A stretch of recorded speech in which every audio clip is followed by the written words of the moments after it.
This June on How to Fail, we're all about celebrating wellness from the inside. If you'd like to hear more on this, go and listen to my episode with Vicky Patterson. Wellness to me is waking up before your alarm in the morning. And that sounds so silly, right? But like, I know I'm firing on all cylinders and I'm well and I'm healthy and I'm ticking all the boxes when I wake up before my alarm and I go, no, I'm ready for a day. Brought to you by Arla Lacto Free. Link in the episode description.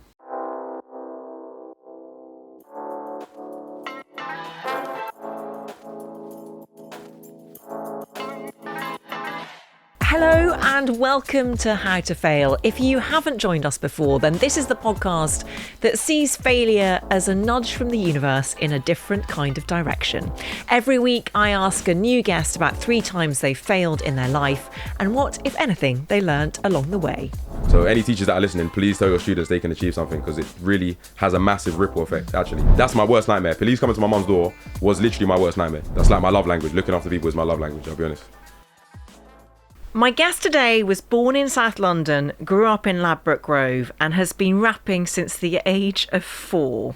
He and his siblings were raised by a single mother who was a youth worker and a pirate radio DJ, instilling in her children both a moral conscience and a love of music. Perhaps then it's no surprise that AJ Tracey was drawn to this particular career. He dropped out of his criminology degree at London Metropolitan University and started uploading tracks to SoundCloud in 2011. He went on to achieve 5 platinum singles and over 2 billion Spotify plays as an independent artist. His debut studio album debuted at number 3 in the UK albums chart, and his breakthrough hit Ladbroke Grove became the unofficial summer anthem of 2019. His second album, Flu Game, was inspired by the legendary basketball player Michael Jordan and entered the UK charts at number 2.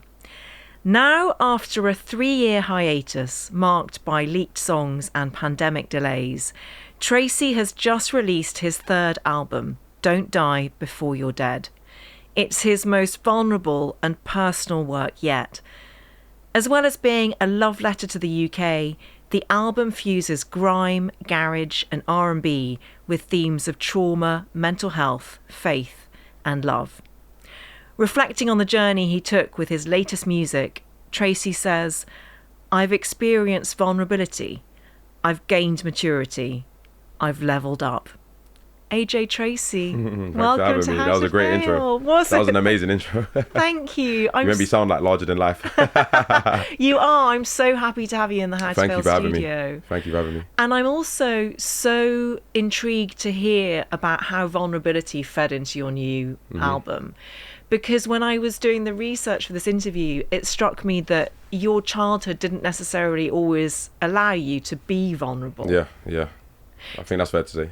How has that journey been for you in terms of embracing that softer side? It's a good question. I think when you're young and you have a single mum, you kind of feel like, as a male, you feel like you have to look after your mum. Obviously, my mum was looking after me, but you feel like you have to look after your mum. You know, showing weakness, quote unquote, in the form of like being vulnerable. Of course, being vulnerable is not a weakness, but it seems like a weakness at the time. You just feel like other people are going to take advantage, and it kind of puts you at a disadvantage in terms of the area you live in. And growing up in quite a hard area, it's nice to feel like no trouble is going to approach your doorstep, you know. So I have a younger brother, and he wasn't outside too much. He was kind of at home playing on his computer, and I kept him away from kind of the things that happen outside the house. So being vulnerable wasn't something that I was able to do for a long time. But as you get older, obviously I'm 31 now, you learn to open up a little bit, wear your heart on your sleeve a little bit. And it's nice to talk about your feelings. It's nice to hear that other people relate and they've been through similar things. And yeah, it's just a nice experience, to be honest. How much do you think you've been inspired by the younger generation to be more open about your feelings? Yeah, quite a lot actually. I think the younger generation are a lot better at expressing their feelings. I think they have less weight on their shoulders in terms of social norms. I think they just do what they want to do, which is really cool. It's quite inspiring, to be honest. And I hope that if I have kids one day, they act the same. When you put on like a hard exterior, people can't relate to you. So you don't really form connections like that. But when you actually become yourself and just open up a little bit, you form really meaningful connections. I completely agree with you. That vulnerability is what helps people It is. It definitely connect. is. It definitely is. You mentioned there that you're 31. I am. You said in a previous interview that you plan to retire from rapping at 31. I did say that. I actually did say that. How's that retirement plan going, AJ? You know what it is? When you're, as you're young, the years just get like, they look so far away and they slowly like just creep up on you. So I did say that. That was a lie. I don't know why I said that. Okay. Retirement's not anytime soon, I don't think. Okay, well... As long as people are listening, I'll be making music. Your fans are relieved to hear it. Yeah. There's something very cool happening with your new album. Tell us about the Deliveroo thing. Okay, yeah. So I had this idea. I thought, I spend a lot of money on Deliveroo. I'm just going to start by saying that. It's very convenient. So I do end up like, oh, look, I could cook or I could just get takeaway. But yeah, I just thought, why don't I put my music on Deliveroo? So we hit them up and said, is that a thing? Can we do that? And they were like, yeah, we'd love to do that. So we put the album on Deliveroo. It's the first ever record store on Deliveroo, and I'm delivering albums. So when people order an album, there's a chance that I myself will get geared up and go and deliver them the album. So that's so cool. It's crazy. So it turns up as a vinyl. Yeah, it turns up as a physical vinyl or a CD. But if you're lucky, I'll knock on your door and hand you the vinyl. Yeah, that sign is it so for you and here you go. exciting. Yeah, it's quite cool. It's quite cool. Tell me more about the album, because you recorded it on a farm in Oxfordshire. Is that right? I did. Yeah, I did. How did that play into Your notes are amazing, by the way. Thank you. I like to over prep. No, great notes. Yeah, we recorded on a farm called Angelic Studios. It's in Banbury, if you know where that is.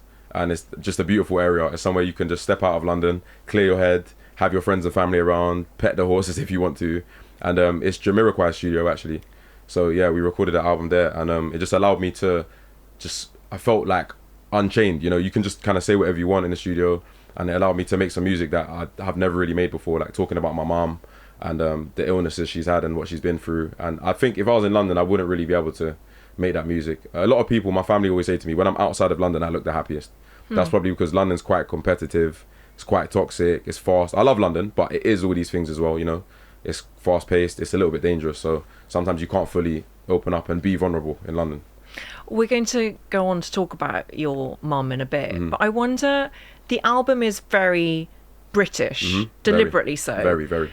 Do you consider yourself more of a Londoner or more of a British person? Definitely a Londoner, definitely. Yeah. Born and raised West London, and I feel like West London, I was in such close proximity to Oxford Street and Soho that the kind of my local area is central London, so I just feel inherently like a Londoner. I used to be very like focused on where I'm going. You know, you bump into someone, you might say sorry, you might not. And yeah, just I think London's beautiful, and I think being British is beautiful, and I think it was important for me, especially as a mixed race person, to stamp how much I love being British and to show people like we don't have to look elsewhere for influence. We can, you know, look at home and enjoy what we have. And it's not all tea and crumpets, you know. Although I do love a crumpet. So do I love tea as well, to be honest. That idea of little AJ, although I know that you weren't called that then, rapping at the age of 4 and writing lyrics at the age of 6. Yeah. Talk to me a little bit about what you were like as a kid. What was I like as a kid? Maybe wise beyond my years, I think, actually. My mum used to always say I was like an old man because I kind of understood what was going on, you know?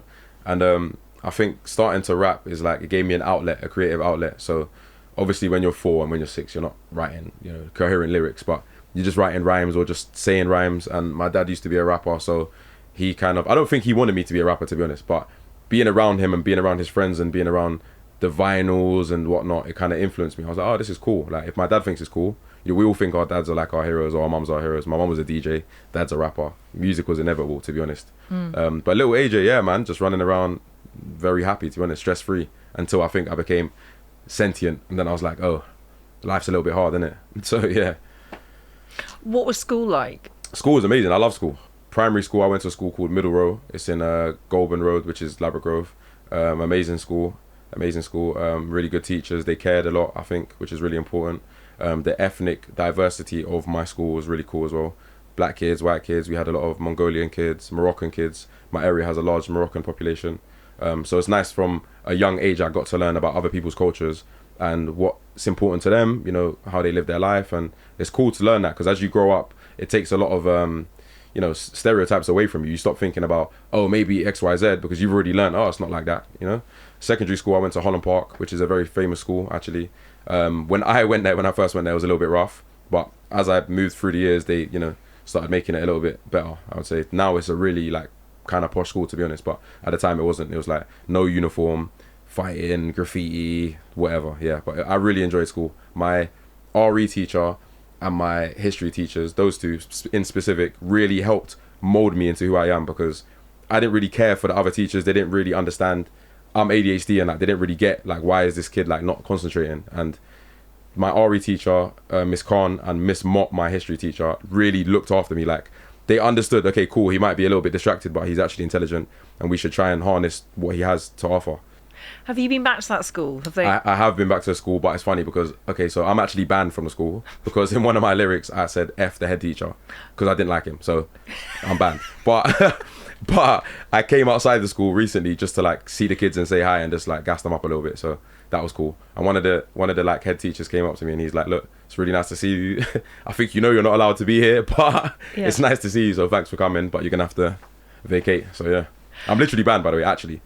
When kids have prom in Holland Park, they're not allowed to play my music. What? That's a fact. That's actually a fact. Yeah. Is that because the same head teacher is still in charge? He's left now, so maybe I'm unbanned now. Maybe Yeah. it's, but when did he leave? A couple of years ago. I mean, if you're listening, head teacher of Holland Park, you need to unban AJ Tracey. Yeah, I don't know who the from current your head teacher is, so hopefully, yeah, let me come and give a talk to the kids. Final question before we get onto your failures. That Britishness that you have so eloquently encapsulated, talking about your upbringing, how do you translate that into your sound on this album? That's a good question. It's a great question. I think some music is just inherently British. I think UK garage, not to be confused with garage, because garage is American, but UK garage is ours. And I think that sound is it just sounds like your upbringing. Even if you didn't listen to garage, you heard it in passing, you know? Grime, of course, is a British sound. We invented it here. I think rock music, indie music, punk music. My mum used to love the Sex Pistols. Great band. I think for me, having all these different types of genres available to me and being brought to my attention is what kind of shaped my idea of a British soundscape. And I wish I had to put a little bit of everything into it. That is so impressive. You know what's funny? I get sometimes people online say like, oh, AJ says he's British. He's not British, he's black. But my mum's from Cardiff and her dad is English, so I'm literally British by blood, unfortunately, for the people who don't want me to be. My dad's from Trinidad, and anyone who knows the history of the Caribbean people were invited over to the UK to become British. So whichever way you flip it, I'm British, yeah. You still get people saying that to you? Yeah, I do actually, I do. But I don't think it's not, obviously, it's not anyone who, no offense, has any intelligence, of course. But yeah, some people are just ignorant, and I hope they get some education. Yeah. Hopefully. Your first failure is about being an independent artist. Yes, it is. So talk to me about that, because it strikes me that you've made a massive success of it, but maybe it was really hard along the way. Yeah, in fact, I appreciate you saying that. Yeah. It's definitely been a success, and it's lovely to look back in hindsight and be like, oh wow, I managed to do all this, but it was definitely very difficult, and there were some paths that may have been easier to take, maybe not as rewarding, but definitely easier to take. So when you're a young artist, the first thing that people tell you is like, you want to get a record deal, because it just equals money, and it means like stability, and you're able to put your music out, and you've got a big machine behind you to help you put your music out. But being independent is like the dark route, the route that like people don't really speak about. Well, they do now. It's a cool thing to be independent now, but at the time it was pretty hard. And me being independent meant that every win that I managed to achieve is a bigger win, because it's just me on my own. Well, obviously my team, Joss, who you've met, big up on my team, but you know, when you're part of a label, it's like, it's not really your win. Like you would have maybe won regardless of what the music sounds like, because the machine are kind of just churning you up. So when you're independent, it's like, cool, if I pay 50 grand for this music video and I don't make 50 grand back, it's just my loss. It comes out of my pocket and I've lost it. If you're with the label, it's kind of like they're going to spend the money. It doesn't matter if you lose or not. So there are pros and cons. But when you do manage to succeed being independent, it's kind of like, if I want to make a song tomorrow, if me and you went to the studio today and made a song, I could just drop it tomorrow. There's no one who could tell me you can't, or wait for this. There's no any like that. I'll just drop my song, which is amazing. It gives a lot of freedom and control to the artist, which I think is beautiful. Also, I own all my masters, which is something that I think a lot of artists can't say, which is a little bit sad, because owning your masters is power, honestly. Because when I make a song, I own the song. So you can use the song, you can borrow the song, enjoy the song, but it's my song at the end of the day. If I want to sell the rights to it, I can. If I wanted to go and sell my catalogue tomorrow and stop making music, I could, and you'd never hear of me again, and I'll live in the Bahamas. But I think being independent just means that the fight is a little bit harder, but the reward is much greater. But that is difficult, I'll be honest. There's a lot of trial and error. There's a lot of spending money and not making money back, of course. And sometimes you look at the coffers and you're like, I don't know if I can take this risk right now, because I have a family. You know, I have my missus, my mom, my brother, my friends. I'm trying to like look after everyone. And if I make a wrong step here, it could really affect everyone. So you got to kind of weigh everything up. That's so much pressure. It is a lot of pressure, I'll be honest. It's a lot of pressure. But I'm conscious that if I succeed independently, then other kids who want to be independent are going to look at that, the blueprint, and be able to use it and be able to make something of themselves because of the seeds that I've planted, which is amazing. So it is like a little bit of a community thing. You know, you get this sense of justice where you're actually giving people access to becoming whichever artist they want to be on their own without thinking, oh, I need this label, I have to sign this. And a lot of the time labels will come into like, you know, an impoverished area, get a really talented kid and be like, I'm just going to give you 20k and make millions off you and just kind of churn you up and spit you out, which does happen a lot. Not every label, of course, but a lot of them do that. I also think, just hearing you explain it that way, there is such a social justice element to it. There definitely is, yeah. Because you're going a route that has no gatekeepers, and historically gatekeepers are like Exactly. white privileged men. Not always, but yeah, most of the time. And so how aware were you of that element when you started out? Was this always the plan? You know what? To go this way? It wasn't the plan. When I initially first started, I really wanted to sign a record deal just because I didn't really understand the implications of being signed and the rewards that can come from being independent. But as soon as I kind of understood, I got with my manager Andy, and when I was really early on in my music, and he was kind of like, look, we can just do this. Like, we don't need all these other people. We can actually just do this. And with the internet now, which is really cool for everyone who's younger than me, you can go on SoundCloud, upload a song, and tomorrow you're viral. Like, just that easy. It's literally that easy. Obviously, that doesn't happen for everyone, but it can happen. And it means that instead of having to go to a label meeting and go to an office and discuss how you're going to drop your song and the tactics behind it and the business rollout, you can just upload on SoundCloud, people like it, and then that's it. It's just that easy. So it does empower people a lot. I think it's very empowering to be independent. But I'm going to just caveat that by saying it's a lot of work and it is very stressful. And it is possible that, you know, you're down to your last 50 grand, you spend it wrong, you're done. You know, it can happen. So how do you cope with that pressure? What are your strategies? To be honest with you, just staying with good friends, staying around people who are going to keep me grounded and tell me the truth. If a song's not that great, I want my friends to say to me, you've done better, like, you can do better than this, which I need. It's important. Having my mum just always say to me, like, no matter what happens outside the house, you know, I love you, you're good over here, come to my house and I'll give you a hug and we're all good. That's very important. I think that is the main reason I have so much confidence, because even if everyone's fed up with me, I'm gonna go see my mum and she'll love me and we're all good. So no, genuinely though, that's kind of like what instilled the confidence in me to be like, no matter what happens outside the house, we're good in the house. I just think the pressure is easy to deal with if you know your worth, you know what you're capable of, you know what you can achieve. Then I'm not going to say easy, I take that back, but it's easier to deal with the pressure as long as you're confident, to be honest. Have you always had that inner knowledge that you are capable of something great? I think so, to be honest. I actually think so. I think when I was in school, thanks to the teachers that I mentioned, they kind of instilled in me like, yeah, cool, you know, you misbehave, you mess around, you might be a little bit naughty, but you're intelligent, you're a bright kid, and you can definitely make something of yourself. And having your teachers tell you that is important, I think. So any teachers that are listening, please tell your students they can achieve something, because it really has a massive ripple effect, actually. And, you know, you can spiral downwards. But some teachers were like really lifting up the kids, which is really important. And I attribute that to my mum and to the teachers that done their job. You explore your faith on this album too, and I wonder how much your faith plays into that sense of mission almost. With the faith thing, it's funny because I do feel that, for me personally, I can't speak for everyone, but for me personally, I just believe if you're a good person, you live your life trying to be a good person, trying to help other people.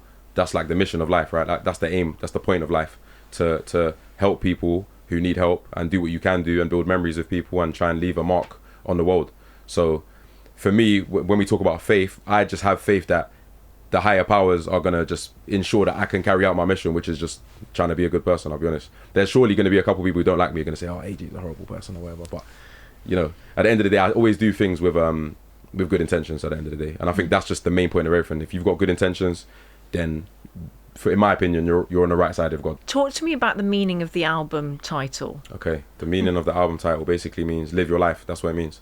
Like, a lot of my career, I've spent like, oh, this song's gone number 2 and we're doing really well, and look, we've made this money and we've got this big show, and it's so fast and things turn over so quickly. You don't really get to live it sometimes. Like, you're just in it, but you're not present. Does that make sense? Yes. So you have a big show, you come off stage and everyone, like, all your mates are like, wow, like, what a show. Like, I did Glastonbury Pyramid stage and there was so many people and everyone was just like, wow, that was amazing. But I didn't really feel it. Like, I feel it like a week later when I'm at home, and like maybe I'll see it back on YouTube and I'm like, wow, that's crazy. But at the time, I'm like, I'm absent. I'm not actually here. which isn't great, to be honest. It's not a good way to live your life, because eventually I'm going to stop making music. Eventually I'll get older, and eventually I'll wish that I, lived in the moment more. And that's what I'm trying to do now. I'm trying to live in the moment more. And I think the title basically just says, we're all going to die at some point. Don't die now. Like, be present, live your life. That's kind of the aim of the album. Do you think the pandemic helped you be more present? Definitely, for sure. Well, I was living with my missus during the pandemic, and, we had a couple of arguments here and there, but you're confined in this space with each other non-stop. You can't make any life experiences. I can't go outside the house, have a day that she doesn't know about, and then talk to her about it, because we're just doing the same thing every day. So it's quite hard, but also, bless her, we got through it. It was all good. And I think being locked in the house makes you grateful for when you can leave the house, like just going. When I go to Cardiff, I went to Cardiff the other day. I went to Cardiff and I got family there, and like experiencing Wales and just being able to see a different culture from London is really valuable, and it's important. I've been on thousands of flights to loads of countries, and I go to Japan a lot, I go to East Asia a lot, and being over there, being present, enjoying the moment. And it's not all about make sure I get a good pic for Instagram. It's like, make sure I make memories. You mentioned your missus there. Is it true that you once broke up with someone because they disrespected your mum? I did indeed. I did, definitely. That was crazy. So basically, my missus at the time, this is when I was way younger, she went out drinking, whatever. She had a fun time with her friends, and then I was at my mum's house, and I lied. I wasn't at my mum's house.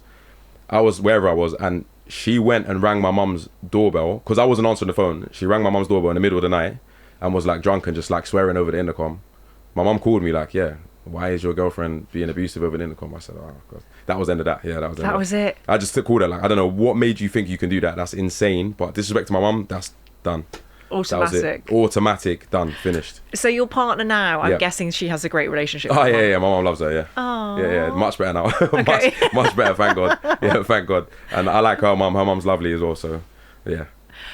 Talking of family reminds me of Big Zoo, who has been a guest on this podcast, and he is a legend. He is a legend. You being an independent artist, I guess, gave you the flexibility to explore TV with He's your cousin, have I said that? Yeah. Yeah. He actually, the TV thing, I kind of wasn't sure whether I wanted to do any TV, and he just called me like, bro, you might as well just try it. Like, I can give you the perfect, we call it a through ball in football. It means like someone's standing in front of the goal, I'll pass the ball to you and you can score. So like, he's like, bro, I'll give you the perfect through ball. We'll just go and make a TV show on Sky, which is obviously a lot of people's dream, but he's like, I can make that happen. So I was like, yeah, why not? We'll try. And I had a lot of fun, I'll be honest. I had a lot of fun. Won a BAFTA. Yeah, Zoo's won 2 BAFTAs and he's been nominated for 6. So he's doing very well, bless him. And he's a great musician as well. So he's kind of just got everything going on.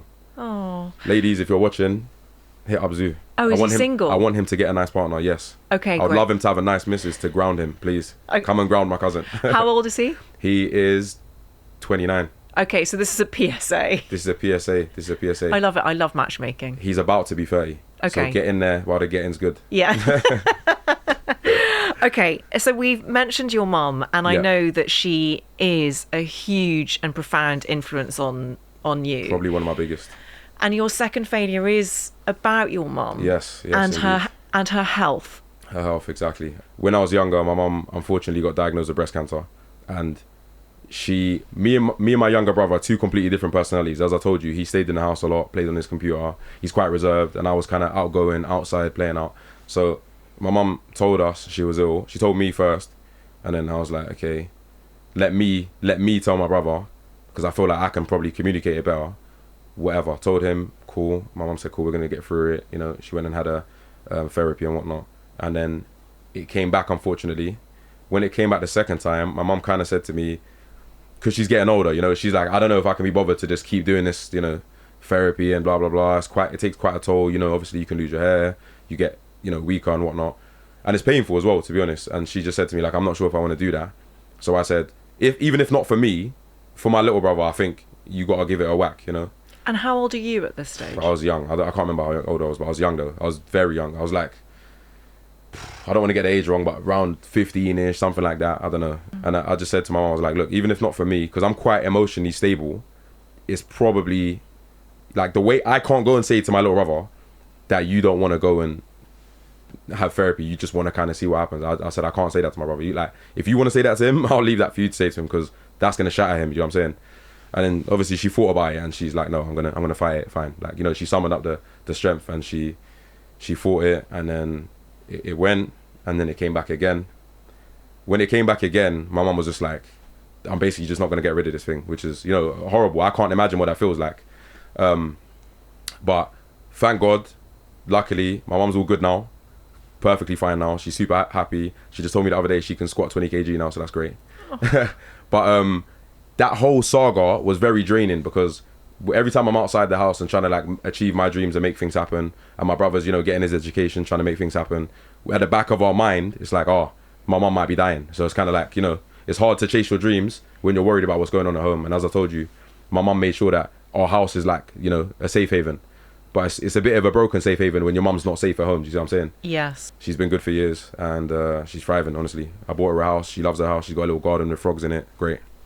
I'm so happy and relieved to hear that, AJ. I appreciate it. Thank you. You write this amazing track on the new album, Third Time Lucky. Yeah. And one of the lyrics is about the house you bought. You say it's your proudest moment. It is, for sure. It definitely is, because we grew up in Ladbroke Grove, you know. Lovely area, beautiful community, but unfortunately, you know, there's some crimes that go on there, and it's not the safest area. And my dream was always, if I make some money from music, I'll buy my mum a house, and, you know, she'll be safe. We've never had a garden, you know. We lived in a little flat in Ladbroke Grove, and she has a massive garden now, lovely house. You know, she put us around, decorating and whatnot. She looks after her garden and whatnot. And it's just beautiful for me that she's got her own place, and she don't have to worry about paying rent, whatever. You know, the bills, it's all sorted, it's done. So that is definitely my proudest achievement, for sure. Even if I like crashed out of music and finished and like no one wanted to listen to me anymore, the fact that I got my mum a place to live and she's safe is really like, I've done what I needed to do, you know. Did you do it as a surprise? How did you tell her? Actually, this is so funny. So when I told my mum, so I didn't tell her I'm buying a house. What I told her is, okay, mum, you got to move. Like, I don't want you to live here anymore. You know, everyone knows where we live. My notoriety is, you know, going upwards, and it's not safe for you to live here. She basically said no. She was like, no, I'm not moving. So I was like, well, you have to move. She's like, no, I'm not moving. So I said, okay, cool. So I went and got my older brothers, and I was like, guys, you're going to have to come with me to my mum's house. We're going to have to sit her down and tell her, like, you know, you are moving. So we went, we sat down, and she just started crying. She's like, I'm not moving. Like, I love the area, I love the community. You know, my mum's a youth worker, so she knows all the local kids, and she's been helping everyone out there for a while. And she basically said, I'm not leaving. And I said, okay, cool. So if you're not leaving, what are we going to do? Because it's going to help me, mum, for you to leave. But basically, she said in the end, look, I'll leave if I can still come back to the area and go on the Grenfell march and do all these things that I love doing. And I said, yeah, deal, no problem. We just won't move too far away. So I moved there. She's still in West London. And when she got to the house, she was like, oh, I actually love this house. Like, I'm glad I moved. When you talk about your childhood and all of the great positive influences you had, I'm also aware, like reading in between what you're saying, of the amount of responsibility that you also carried. Oh, for sure. A lot of responsibility. Because your dad wasn't... He wasn't around. He wasn't an absent dad, so to speak. My mum and dad were together when I was younger. They broke up, and they were kind of... I knew they were going to break up because they were kind of arguing all the time.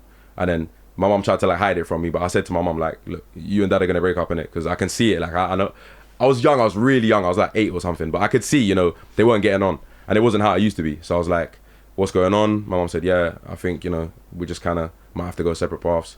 And then I thought it was going to be like my dad and mum break up, but, you know, half of the time I'm at my dad's, half of the time my mum's. It wasn't really like that at all. It was kind of like, sometimes I'm at my dad, sometimes he can't be bothered to have us, honestly. Like, you know, my mum was mostly taking care of us. We needed a new uniform. My mum had to do it, you know, everything. My mum had to do everything. And being a single mum is not easy. Obviously, I've never experienced it, but I can see from her experience, it's not easy. And kids are expensive, kids are noisy, and having 2 boys, you know, like, we're quite boisterous, we used to fight and stuff. It's like, it's not easy, is it? So, but I think a lot of the time, me and my brother would like want to fight and just not fight, to just not stress my mum out, you know, like, we just not do it. Even though we want to, we're just not gonna fight, because stressing my mum out wasn't that angle. And then the weight of like financial burden started weighing down on my mum. You know, she can't afford certain things, blah, blah, blah. She's working really hard. She had a good job actually as well. She was the head of youth work for a couple boroughs, and she was doing really well, but it still wasn't enough, you know what I'm saying? And I can't imagine how hard it must be to feel like what you're doing isn't enough. And what she was doing was enough, actually. Just unfortunately, the person who should have been helping her out wasn't, you know? So the responsibility of being like the man of the house kind of fell on me. But that's okay though. I took that with like open arms. I was cool to do that. I didn't mind. I think my little brother needed a good role model, and someone to look up to, and I hope I did that, you know. So it was fine. I was actually happy to do that job, honestly, because if no one's gonna do it, I'm happy to like step up and do it. It's fine. We'll get it done. We did get it done. Wow. Yeah.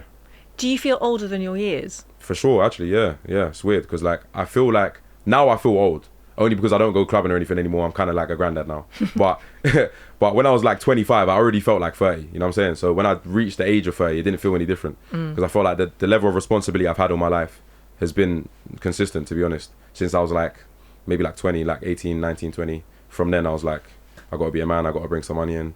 I got to be a man, you know? Yeah. So, yeah. Do you look forward to a time when you don't have that amount of responsibility? Is that one of your goals? Or Kind of. No, not really, actually. No. I enjoy the responsibility because it gives you something to like, you know, something to live for. It gives you something to work towards, you know. Like when you have people to look after, you constantly have to make sure that they're good. And that's something I enjoy, to be honest. I relish it, actually. I like looking after people. That's like my love language. Looking after people is my love language, I'll be honest. You're such a nice person. Thanks. You really are. I appreciate it. Thank you. One of the other lyrics from Third Time Lucky is about saying to your mum that you'd found money on the floor. Yeah. But it wasn't on the floor, no. It Where definitely was the was money from selling from? drugs, for sure. Okay. But like even that, it's like when my mum found out what I was doing, she was like distraught because obviously she's been working so hard to keep us away from all that stuff, and then here I am just kind of just doing it. But it wasn't actually her fault. As I say, there should have been someone else helping my mum out of all of this, and because that person wasn't there, I just took it upon myself to try and make things work. But also I wasn't doing it for like, you know, to be cool or to be whatever. I did it because I needed some money, needed to give my little brother some money, help with the rent. And at the end of the day, it, you know, I'm not here to advocate for what I did, but it was a means to an end, you know. It was a means to an end. And as soon as I started making music and I had some money coming in, I stopped straight away, like cut everything out. Police never ever came to my mum's door, thank God. That's my worst nightmare. Police coming to my mum's door was literally my worst nightmare. Because like, yeah, she's a youth worker, so, you know, she'll be like, cool. So I've helped all these other kids. I couldn't even help my own kids. Didn't want her to feel like that. And she never did, so great. Perfect. Yeah. So one thing that comes across loud and clear is the amount of love that she gives you to this day. And Infinite that's love. Your bedrock. For sure. Was she also strict? No, not at all, actually. She wasn't strict at all. She kind of just said to me, look, like, I don't want you to take drugs, but if you do, here are the side effects. Here's how you're safe. Because she's a youth worker. So she knows, you know, if you tell your kid, like, whatever you do, don't smoke weed, then when you come across weed, you're going to be like, I'm going to try, because my mum said not to, so I should, you know? Yeah. But for me, it was more like, I didn't smoke weed, like, majority of my life. I've smoked weed loads of times now, but, like, at the time, I didn't smoke at all. Until I was, like, 19, 20, I didn't even smoke weed once, because I just didn't feel the need to. All my friends did, but I was just like, it's nothing special to me. Like, I know what that does, I'm good, you know? And that's because my mum, she did well, because she said, look, I don't want you to, but if you do, here's how to stay safe, which I think is a great way of parenting, I'll be honest. So yeah, man, I think my mum was sick at parenting. She'll tell you, if she was here, she'd say, I wasn't the best mum, but I think she was actually the best mum, honestly, because most of my morality and like how I feel about life and my sense of justice just comes from my mum. Do you think she could tell how scared you were when she was ill? Yeah, definitely, yeah, she could tell for sure. But I kind of like held it together for my little brother, because I think the most important thing is that, because he's highly intelligent, I just wanted him to make sure he could get all his grades done. And he's got a great job now, by the way. He's doing really well. So big up my little brother. But we just wanted to make sure that he had the best chance of achieving greatness. You know what I'm saying? So even for me, when I became a rapper, it was great for me, because it was like, I wanted to be a lawyer originally. I went and studied criminology, as you know. But it kind of just wasn't clicking for me. And I was like, I don't want to be like the one in the family who, you know, my cousin's doing really well and everyone's doing great. And then I'm like the letdown. I didn't want to be the failure. So it was great for me that, you know, people listen to my music. Thanks. Appreciate it. You also had this moment which you've described in the past as like the heroin switch, going cold turkey from your old life. Yes. And that's when you changed your name professionally. Yes, it is indeed. I'd love to know more about that name change. You know, some people say when they want a fresh start, they cut their hair. Yes. It's like that. It's like, it's just a fresh change. I changed my name and it was like, I can let go of the old name, the connotations of the old name, whatever it is I did to make ends meet. I can just kind of move forward with being a professional adult, being a professional man, and just doing things by the book and making money and achieving things and being successful. I think the name change was needed to kind of start fresh, you know, clear the slate. And I moved out of Ladbroke Grove, I moved to Fulham, and I like kind of just broke away from some of the bad influences that are around me. And yeah, man, just allowed me to crack on with life and just be an adult, do my own washing. Your mother named you Che. She did. After Che Guevara. Exactly. How big an influence has Che Guevara been on your life? Yeah, big, actually, very big, because, you know, his story is a great one, and I always believe in standing up for the little guy. You know, that's important. I think that's a theme in my life that I always try to do. And whenever I'm in a position of power, I try to speak up for people who don't have a voice, you know. So I think a massive influence, and big up my mum, because she basically said, I named you Che so that you couldn't ever be like a far right politician. You know what I'm saying? Like, you have to be some sort of, at least, if not left, like left leaning, because your name's Che Guevara, so you're not going to really get away from it. And yeah, she did well, I'll be honest. Why did you choose AJ Tracey? Good question. So I chose AJ Tracey because, one, it sounds like an actual name rather than like a street tag, you know? So it's easier to sell records as AJ Tracey than as if your name was like, I don't know, whatever, you know, something a bit more hood. It's easier to sell records. And I just thought, this is going to give me the best chance of selling a product legitimately. Like, if I want to sell music to kids, it's not going to be the kids buying it, it's their parents buying it. So as long as it sounds like someone they could be buying their kids' music, you know, AJ Tracey doesn't sound the same as 50 Cent or whatever. It just sounds a bit more, you know what I'm trying to say. Yeah. So that's kind of why I did it. And I think actually it did help a lot. It helped a lot, because when people meet me, it's like there's no connotation. They don't think of anything negative when they hear my name. It just sounds like a name. It could be anything, you know. But that's kind of why I changed my name. It's got a good rhythm to it as well. It does. Yeah. It's a nice amount of syllables. Yes. Yeah, I agree. So do you think there's a separation between Che and AJ? So at home, For are sure. you Che? Yeah, at home I'm just Che, honestly. I'm just Che at home. When I walk into my door, I don't want to talk about music. I don't want to talk about shows. I don't want to talk about jewelry, cars, nothing. I want to talk about life and just be normal. And it's nice for me because I can take like the mask off and just be myself. And I think it's very important that artists have a separation between their stage name and their actual name, because at the end of the day, when I go out in public, I'm going to have to be AJ Tracey, because that's what people know me as, and they don't know me as Che. But amongst my family and friends, I can still just be Che, and they don't have to feel any pressure of treating me like AJ Tracey, which is great, because I'd hate to be treated like, any different to anyone else amongst my friends and family. So when you go on stage, do you adopt the AJ? Yes. Yeah, Like it's that? a mask. It's honestly, it's a mask. Okay. Before I get on stage, I kind of like, not meditate, but, you know, I calm down, do some breathing, and I'm like, cool, I'm AJ. Because if I'm having a bad day, imagine I'm having a horrible day, I could just, you know, argument with the missus, whatever, my little brother's annoying me, whatever. I don't want to take that on stage. That's I shouldn't bring that into the music realm, because people who came and paid for a ticket to see me, they don't want to know about what I got going on at home and who I'm arguing with, and they don't want a bad attitude. They want to see, they came to see a good show, they came to enjoy. And a lot of people who are in that crowd, you know, it could be their first ever show, could be their last ever show. You never know, you know. So it's important for me to put my best foot forward. And I used to, when I was younger, I used to drink before I go on stage for a bit of confidence. I'm quite an anxious person, but obviously I grew into it. I don't drink before stage anymore because it's a bit unprofessional. I don't want to be drunk and forget my lyrics. I want to give the best performance I can, and then I can get drunk after if I want to. You're quite an anxious person, you I say. am quite an anxious person. I just get anxious over everything, to be honest. Do you think that's partly because you're a perfectionist? Or do you think... Partly because of that. Also partly because of where I grew up. And it's just like, when you get news, it's usually bad news. So they say, you know, no news is good news. So any news I get, usually I'm just a bit like, what now, you know? And do you get any help for that? I don't. I probably should get some help, to be honest, but no, I don't. I think I mostly manage it. I think even when I'm anxious, I'm quite a logical person. I live my life based on logic. I'm very aware that you mentioned your mum not wanting to move from the area because she wanted to go on Grenfell marches. Yes. That was one of the things. Very And important to her. I'm not surprised. Yeah. It must have been such a traumatic and defining tragedy in all of your lives, because that's just around the corner. And all of us in the area, for everyone, you know, everyone who lives in Ladbroke Grove, from the super affluent to, you know, the unfortunately impoverished people, we all have to deal with it. And at the end of the day, from my mum's front room window, we used to live on Cambridge Gardens in Ladbroke Grove, which is right by the train station. I don't know if you've been to Ladbroke Grove. I know exactly where you know that where that is. is? Perfect. So out of my mum's back window, we have, you know, the flyover. And behind the flyover, you can see Grenfell. So my whole life, that's been the backdrop of my life. So when it was on fire, unfortunately, my mum could see it. She could see it on fire, you know, from the window. So it's inescapable. And unfortunately, I lost a friend in the fire. I'm sure so a lot of people in the area lost friends and family in the fire. And it was avoidable. This is what really makes everyone upset, because it was avoidable. If it's unavoidable, you know, it's easier to get past something. It's easier to grieve and accept something when it's unavoidable, because there's nothing you can do about it. But when there was something you can do about it, this is when obviously the pain comes, because it's like, why didn't we do something about it?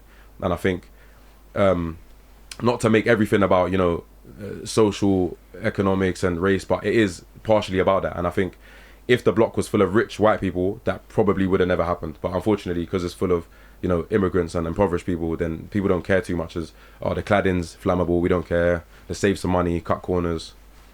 I guess it's an impossible question to answer because people lost their lives, and so there can be no retribution for that. There can be no peace. But what would help rectify the situation? First of all, taking that cladding off any building that it is on in the UK and probably in Europe, because there are other buildings that have the same cladding. Second of all, someone needs to be held accountable. I think it's very important. Someone or a group of people or an entity needs to be held accountable, because how is no one no one's been in trouble for that? It just doesn't even make sense. How has no one been held accountable? It makes really no sense. And then, we have the inquiry into what's gone on. And if you want my honest opinion, obviously nothing was ever going to come of that, of course. Like, if me and you are mates and you've done something wrong and someone tells me, yeah, tell her off, of course I'm not going to. So it's just like, you're not going to tell your mates off, are you? So nothing was going to come of that. I just think it's really nice that people still go on the march. It's nice that people still bring attention to it and that we don't forget about it. And I think the best of a bad situation is just making sure that it never happens again, to be honest. Before we get on to your final failure, I want to ask you about when you played your mum Third Time Lucky for the first time. What happened? Oh, man. Okay, so I was wondering how to do this. And basically, I wanted her to experience it with everyone else. That's initially how I felt. I wanted her to hear it as it comes out. I didn't want to let her know that I was making this song. But then I felt like, because my mum's also a little bit anxious, let me give her a little bit of a heads up. And I sent it to her just before it came out, like a couple of hours before. She might argue with me and say it's an hour before, but I'm sure it's more than an hour before.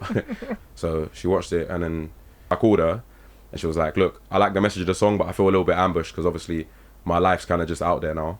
And I said, look, as I told you, I'm a very logical guy. And I said to her, look, Mum, I love you, but I know that you can firm this, you'll be all right, and it's going to help loads of people. This song will help a lot of people.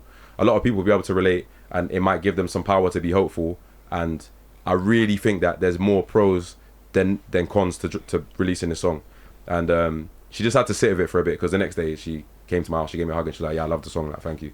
So she's all right now. But of course, it's her private life and it's out in the public now. So yeah, it's not easy, but it is my lived experience as well as hers, Just quickly, where are you at with your dad now? Yeah, he's cool. We're cool. A couple of years ago, I just called him and we reconciled. I just said to him, look, you're getting older, I'm getting older.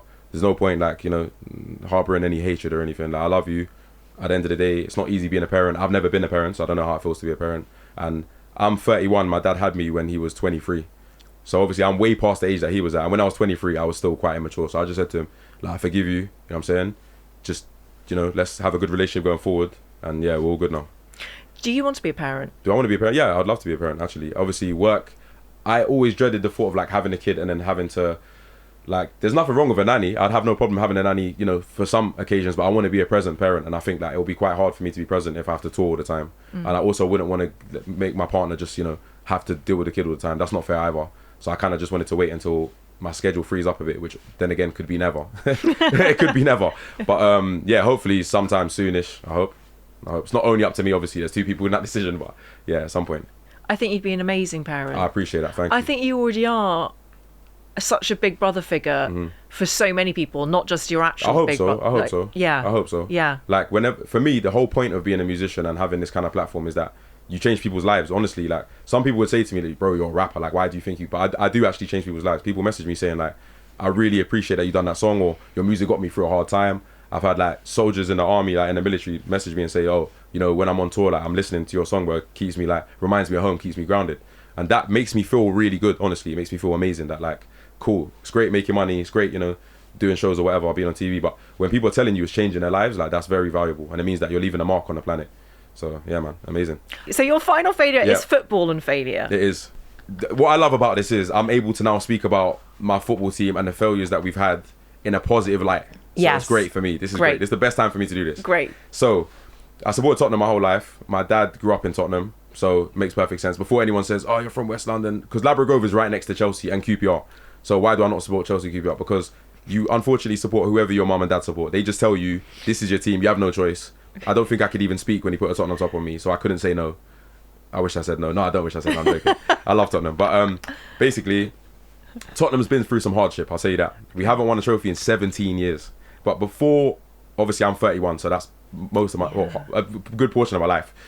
My dad though, however, when he supported Tottenham when he was younger, Tottenham were doing really well. They used to win the FA Cup all the time, had amazing players, played really good football. A lot of the England team were from Tottenham, amazing, yeah?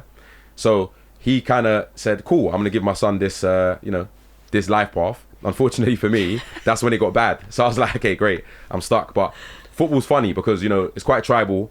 And once you're with a team, that's your team. And when they lose, you feel bad. When they win, you feel good. And you shouldn't let it affect your mood, but it does. It just is how it is. I'm a season ticket holder. I get down to Tottenham every other weekend with my little brother. And that's like our bonding time. Because he's busy working. He's an important guy now in his job. So I barely see him. But I do see him at football. And, you know, we have a beer together and we hang out. It's really nice. The thing that I could wish for the most, out of my whole football journey of Tottenham is like, I just want to see Tottenham lift the trophy with my little brother. And I'm glad to say I've now done that, which is amazing. So my little brother said to me, we might be up for a trophy this year because Europa's possible for us to win. The path was like quite easy. So he's like, I'm going to book my ticket to Spain at my hotel. I don't have a ticket, but we'll see what happens. So Zoo's water company, Drip, sponsors the Tottenham women team. So Zoo's able to get a few tickets here and there. So my little brother said to Zoo, if you could sort me out, and he did, he sorted him out. We went to Bilbao, watched the final, we won, amazing. Real tears came out of my eyes, real tears. And yeah, celebrated with my brother, had a great time. And I was middle of tour as well. So what do you think that experience and football generally has taught you about failure? A lot, actually. It's actually taught me that no matter how far-fetched it seems that you're going to win, you can always win. There's always a chance you can win. And when you do win, it's just pure elation, you know, it's euphoric. Like you win and you're like, great, this moment's actually come. And now none of my Arsenal friends can banter me anymore because they haven't won a European trophy ever, and we've got 3 of them. So when you have your child, will you make them into Tottenham fans? Yeah, they've got no choice, unfortunately. Okay. If it's a girl, I can't wait for her to play for the women's team. If it's a boy, I can't wait for him to play for the men's team. Yeah. Oh, AJ Tracey, I've so loved I've really meeting enjoyed you. it. Thank you. Great questions. Oh, Great questions. thank you. And the pink microphones. Amazing. They go with your Tottenham They do. It's like it's very complimentary. I think you're so brilliant and so smart and talented and inspiring. Hey, and pile it on. I could keep going. No, I'm a mega gusher. Thank you. But I really sincerely mean it. Thank you so much for coming on How to Fail. Thanks for having me. Appreciate it. Thanks so much for listening and watching. This June on How to Fail, we're all about celebrating wellness from the inside. If you'd like to hear more on this, go and listen to my episode with Vicky Patterson, brought to you by Arla Lacto Free. The link is in the episode description. Please do follow How to Fail to get new episodes as they land on Apple Podcasts, Spotify, Amazon Music, or wherever you get your podcasts. Please tell all your friends. This is an Elizabeth Day and Sony Music Entertainment original podcast. Thank you so much for listening.